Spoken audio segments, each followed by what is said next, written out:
Hello बच्चों, आज हम लोग क्लास 12 का 5th लेक्चर करने जा रहे हैं इलेक्ट्रिक चार्ज का। राइट, उसमें इलेक्ट्रोस्टैटिक फोर्स के बारे में सारा कॉन्सेप्ट हम लोग डेवलप कर चुके हैं। राइट, सारे प्रॉब्लम्स भी बहुत सारे कंप्लीट कर चुके हैं। इक्विलिब्रियम ने प्रीवियस चैप्टर में हम लोग इक्विलिब्रियम के बारे में डिस्कस कर रहे थे। कोई भी सिस्टम इक्विलिब्रियम में रहने का मतलब what you understand, net force that will be equal to 0। कोई भी सिस्टम इक्विलिब्रियम कब रहता है, जब उस पर टोटल नेट फोर्स क्या होता है, 0 होगा, तो सिस्टम क्या बोलेंगे, इक्विलिब्रियम में है। प्रीवियस लेक्चर्स में लास्ट में मैंने इक्विलिब्रियम का कॉन्सेप्ट दिया था। आज उस पर हम लोग प्रॉब्लम को डिस्कस करेंगे। राइट, तो जो न्यू व्यूवर्स हैं वो क्या करेंगे, स्ट्रॉन्ग फाउंडेशन यूट्यूब चैनल को सब्सक्राइब और लाइक करके नोटिफिकेशन उनके बार बार फ़ोन पे आते रहेगा। और टुडे 12th क्लास का भी रिजल्ट भी आ चुका है। Congratulation to all students those are who are scoring good marks और एवरेज मार्क्स, सबके लिए कंग्रेचुलेसन रहेगा। ये नहीं किसी पर अच्छे मार्क्स के लिए कंग्रेचुलेसन, सारे जो स्टूडेंट हैं सारे के लिए congratulation to all of you. और आगे की कैरियर के लिए आप जो भी इंजीनियरिंग या मेडिकल जो भी सोच रहे हैं या अदर फील्ड सोच रहे हैं, best wishes from my sides. और नेक्स्ट ईयर यदि इस साल आपकी एडमिशन हो जाती है, इट्स ओके, नहीं to prepare for 1 year to next year whatever you are planning.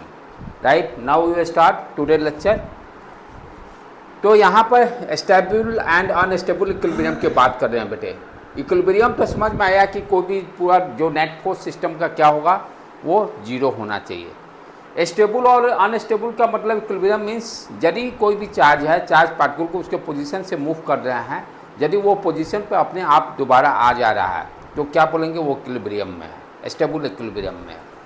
यदि उस चार्ज को डिस्प्लेस करते हैं, ओरिजिनल पोजीशन पे यदि नहीं आता है, तो हम क्या बोलेंगे, अनस्टेबल इक्विलिब्रियम है। तो स्टेबल इक्विलिब्रियम जैसे यहाँ पे एग्जांपल दिया हुआ, 2 प्लस पॉजिटिव चार्ज हैं। राइट, और इसके सेंटर पर एक निगेटिव चार्ज -q रखा गया है। अब पूछ रहा है कि ये स्टेबल है कि नहीं है। तो स्टेबिलिटी कैसे चेक करेंगे, इस चार्ज को इसके परपेंडिकुलर डायरेक्शन में मूवमेंट करेंगे, आइदर अपवर्ड या डाउनवर्ड, और हम देखेंगे कि क्या इसके कोई फोर्स इसको इस ओरिजिनल पोजीशन पर लेके आ रहा है कि नहीं आ रहा है। यदि ओरिजिनल पोजीशन पर वापस आ जाएगा तो वी कैन से दैट कि स्टेबल इक्विलिब्रियम है। जैसे यहाँ पर दिया हुआ, when a charge particle is displaced slightly from an equilibrium position and the net force acting on it bring it back to initial position, it is said to be stable electrostatic equilibrium. तो stable electrostatic equilibrium किसको बोलते हैं, जैसे ये charge है, 2 positive charge है, यहाँ पर मिडिल में एक चार्ज रखा हूँ, इसको स्लाइटली मैं डिस्प्लेस करता हूँ, यदि ये ओरिजिनल पोजीशन पर अपना आ जाएगा तो हम क्या बोलेंगे, स्टेबल इलेक्ट्रोस्टैटिक इक्विलिब्रियम में है। इन दिस केस, इस केस के लिए, in this case we slightly displace the -q charge perpendicular to the line joining the 2 charges plus q charges, it will try to come back to its initial position. Net electrostatic force due to the 2 positive charges will put it back to initial position. अब क्या होगा, यहाँ पे ध्यान से इस problem को ध्यान से देखिए। ये पॉजिटिव चार्ज है, ये भी पॉजिटिव चार्ज है, इसको मैंने स्लाइटली डिस्प्लेस किया, इस पोजीशन पर लेके गया।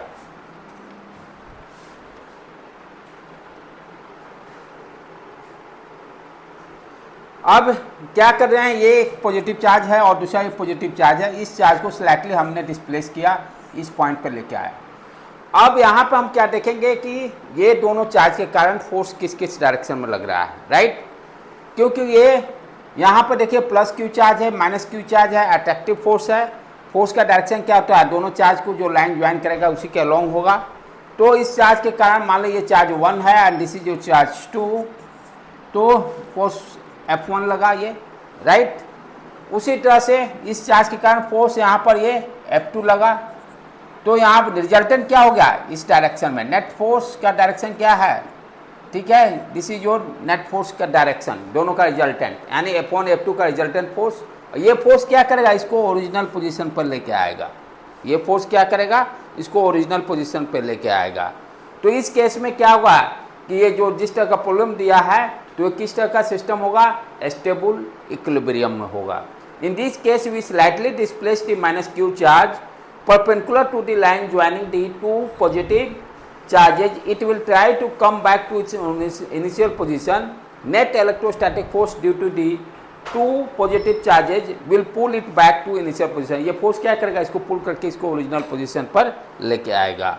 तो अकॉर्डिंग टू गिवन प्रॉब्लम ये क्या होगा, किस टाइप का होगा, स्टेबल इक्विलिब्रियम में होगा।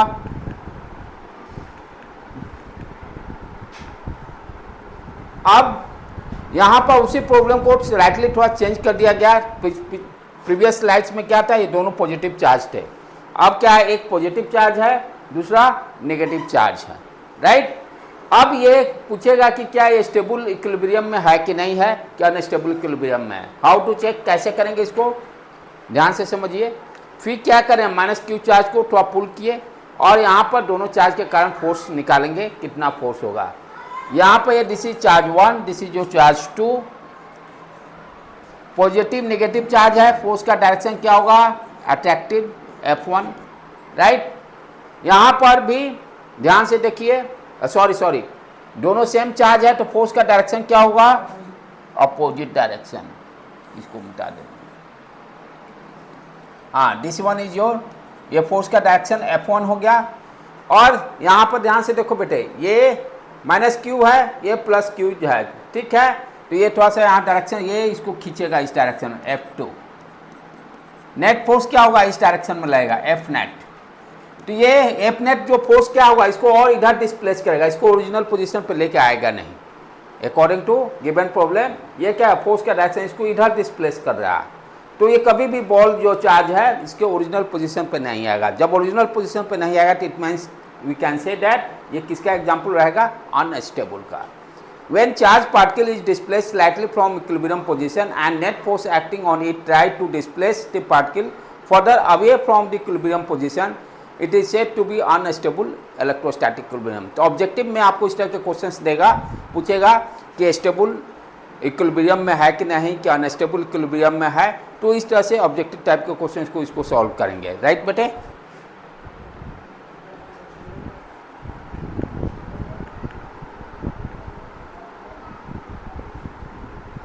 अब वही सेम प्रॉब्लम है, फिर ये नेगेटिव चार्ज पॉजिटिव चार्ज, इसके पहले सेंटर में हम रखे थे -q चार्ज, अब +q चार्ज रख रहे हैं।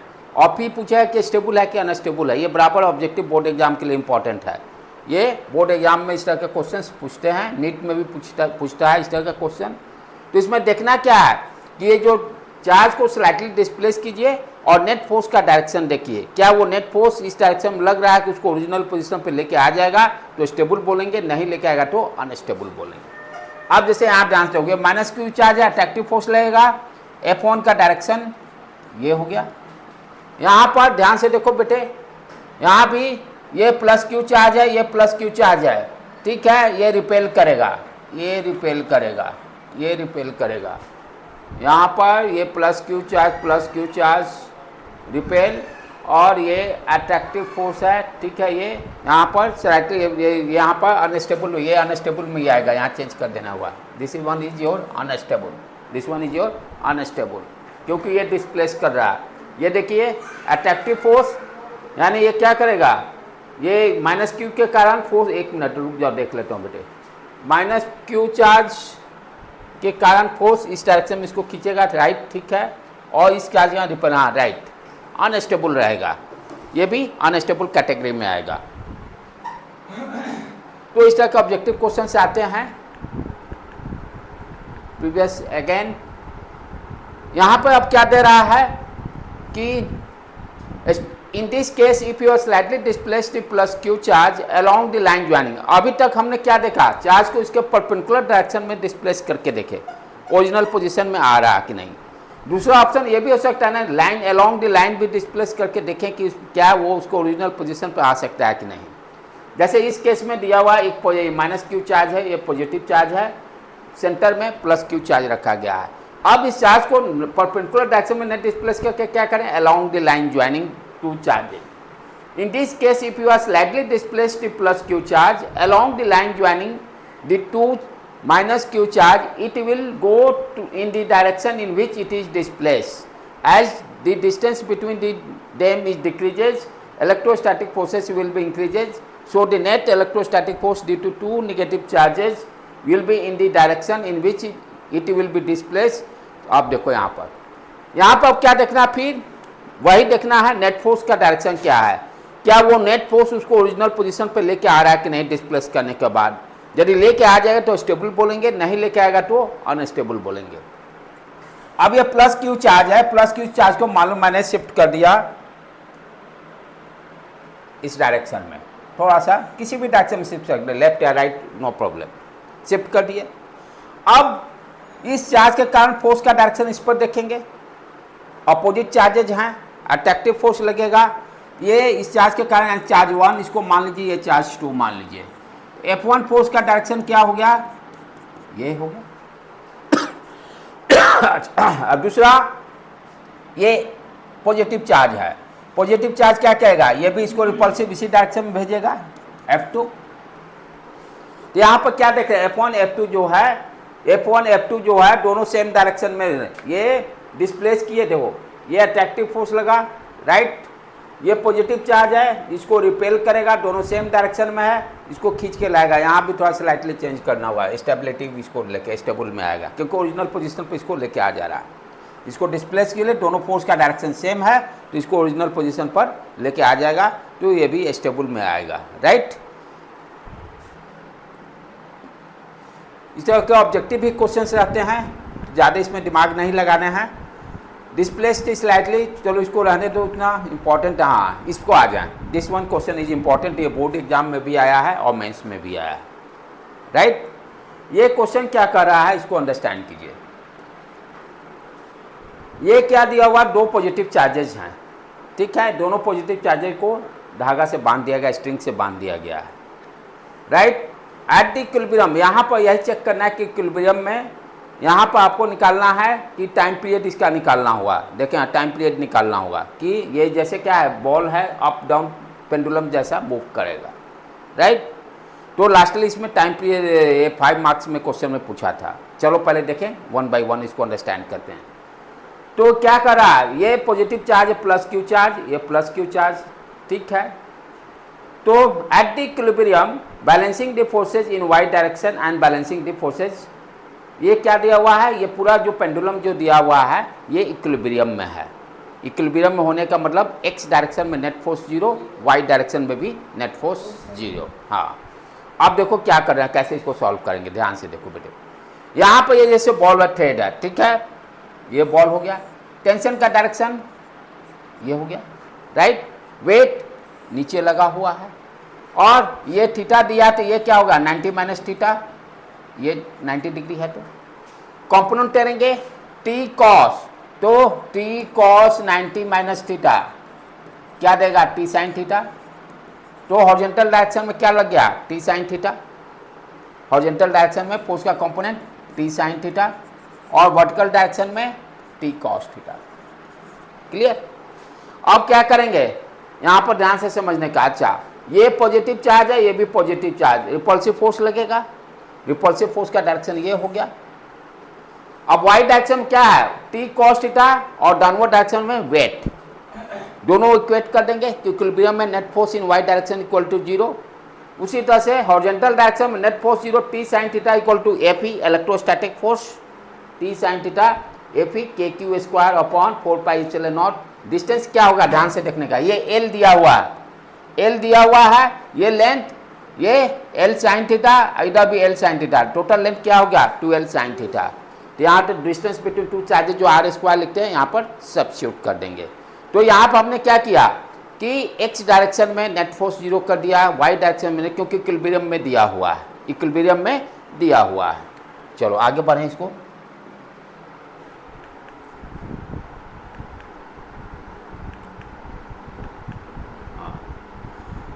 अब जैसे ये बैक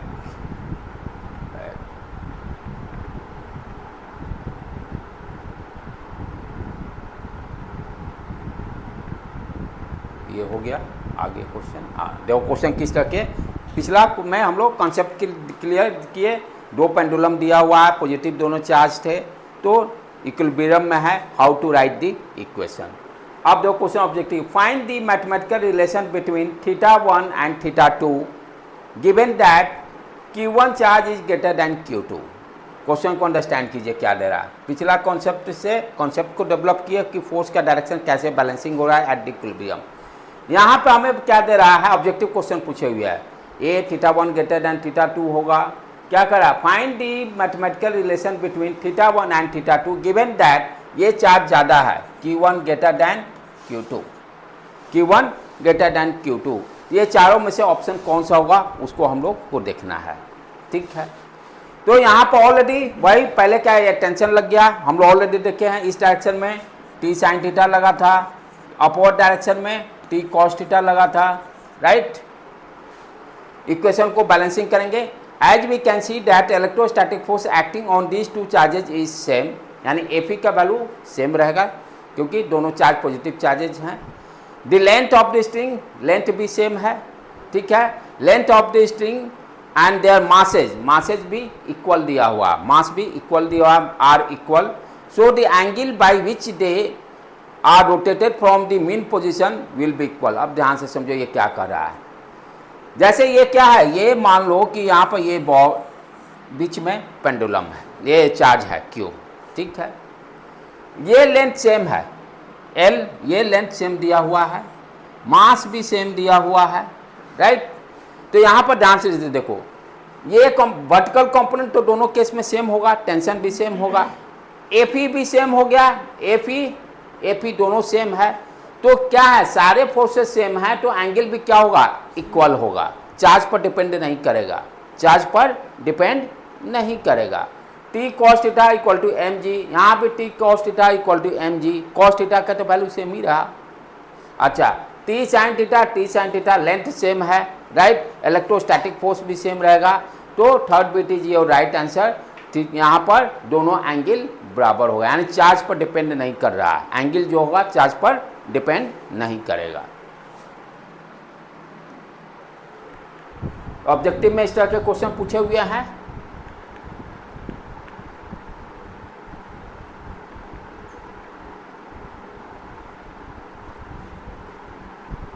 ये क्या दे रहा बेटे, इसको ध्यान से देखें, पिछला क्वेश्चन। अच्छा, इससे और पहले है कोई, ये तो हो गया। अच्छा नहीं, ये भी नहीं, ये दूसरा क्वेश्चन है। हाँ, यहाँ पर मास डिफरेंट दिया हुआ, ध्यान देखिए। पिछले क्वेश्चन में हम क्या देखे कि जो एंगल था वो चार्ज पर डिपेंड नहीं कर रहा। Find the mathematical relation between θ1 and θ2 given that m1 greater than m2। Mass पिछले में सेम था, चार्ज डिफरेंट था, Q1 ग्रेटर दैन Q2, यहाँ मास डिफरेंट है, राइट। तो आप ध्यान से समझिए। As we can see that the electrostatic force acting on these two charges same, Fe दोनों केस में सेम होगा। यहाँ Fe, ये Fe सेम होगा क्योंकि Fe क्या डिपेंड कर रहा है, चार्ज पर डिपेंड करता है, KQ² अपॉन R ये भी सेम रहेगा, राइट, ठीक है। As we can see that the electrostatic force acting on these two charges is same है। लेंथ ऑफ द स्ट्रिंग ये भी इक्वल है, दिया हुआ है। Is equal for both charges but their masses are different, masses अलग दिया हुआ है। So the behaviour charges will shifted more towards the mean. अब देखो, ये मास यदि ज़्यादा दिया हुआ है तो मास ज़्यादा होने के कारण क्या होगा, ये मीन की तरफ ज़्यादा शिफ्ट करेगा। जैसे कोई भी रस्सी में लटका दो चार्ज, यदि मास उसका ज़्यादा रहेंगे तो वो मीन पोजीशन तरफ जल्दी शिफ्टिंग करेगा। मीन बीच वाला पेंडुलम का जो मीन पोजीशन, मिडिल पॉइंट को मीन पोजीशन बोलते हैं, राइट, मीन पोजीशन दिस, हाँ, राइट। तो जो हैवियर मास होगा वो क्या करेगा, मूव करेगा मिडिल पॉइंट की तरफ, मीन पोजीशन की तरफ। तो यहाँ पर क्या होगा, θ1 का वैल्यू कम हो जाएगा, यानी θ2 ग्रेटर दैन θ1, क्योंकि m2 का मास कम है, m2 दूर भागेगा मास के कारण, क्योंकि Fe तो सेम हो गया, Fe दोनों सेम है, ठीक है। अब डिफरेंट क्या होगा, वाई वर्टिकल कंपोनेंट में डिफरेंस आ जाएगा, क्योंकि इसका मास ज़्यादा है, तो मास ज़्यादा होने का क्या करेगा, जो ज़्यादा चीज़ जैसे कोई भी खींचे छोड़ेंगे तो टुवर्ड्स द मीन पोजीशन जाएगा, राइट। तो hence it will be a smaller angle subtended with. तो यहाँ पर कौन सा बिट हो गया, θ2 ग्रेटर दैन θ1। ये ऑब्जेक्टिव टाइप को क्वेश्चन है, एनसीईआरटी में दिया हुआ है, राइट।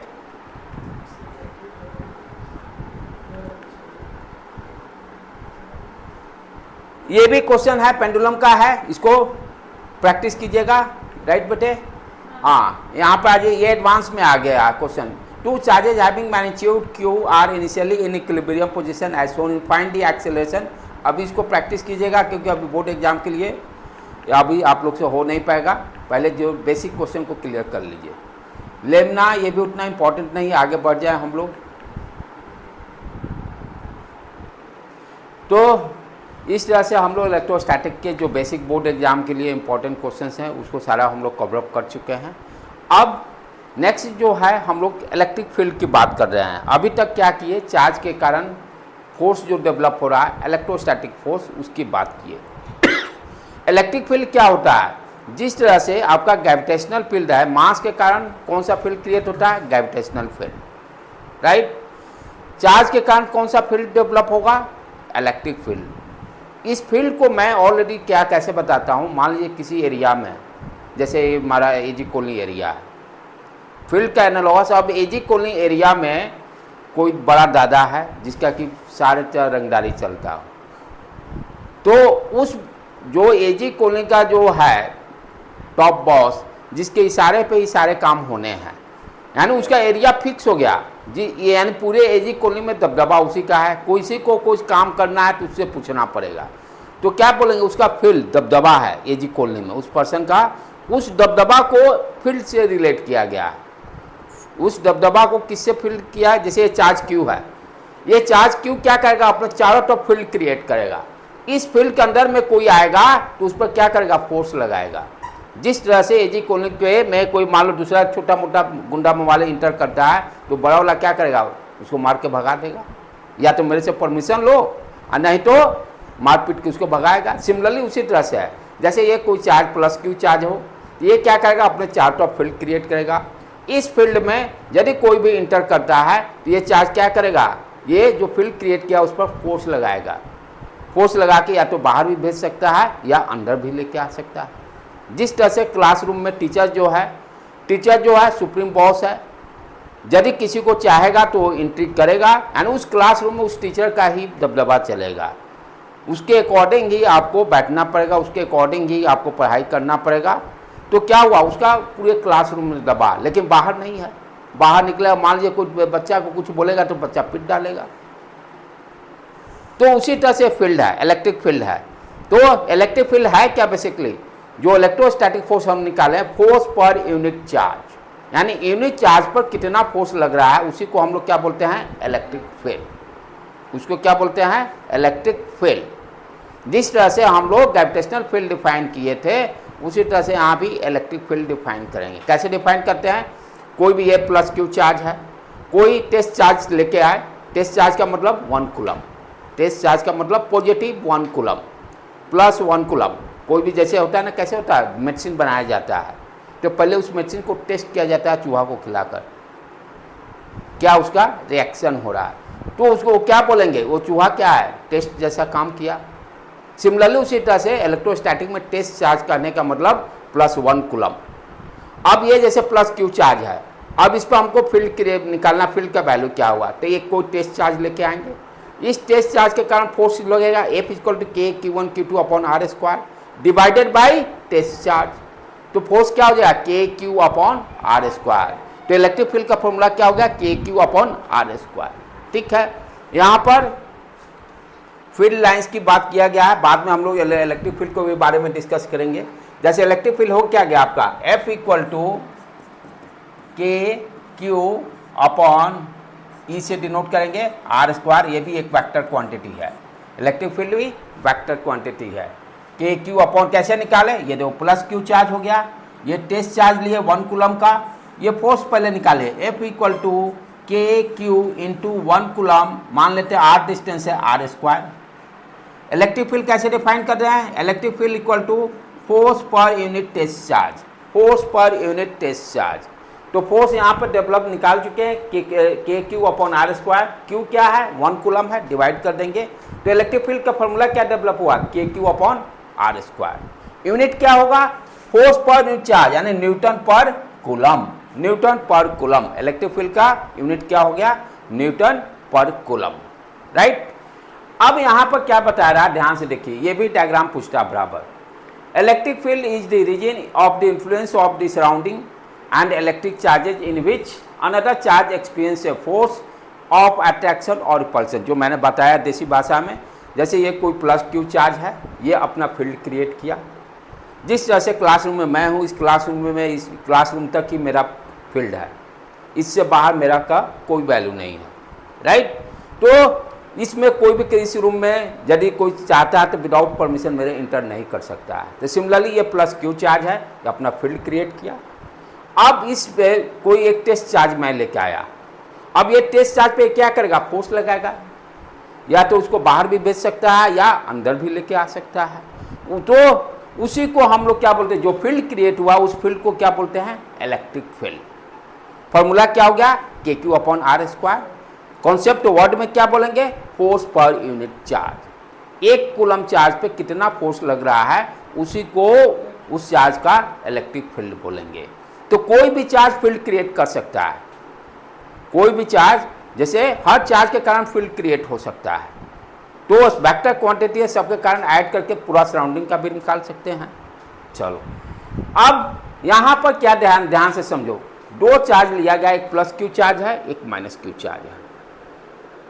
अब ये फील्ड जो क्रिएट हुआ है, जैसे ये मान लो ये प्लस क्यू चार्ज है, इसको समझने का ध्यान से है।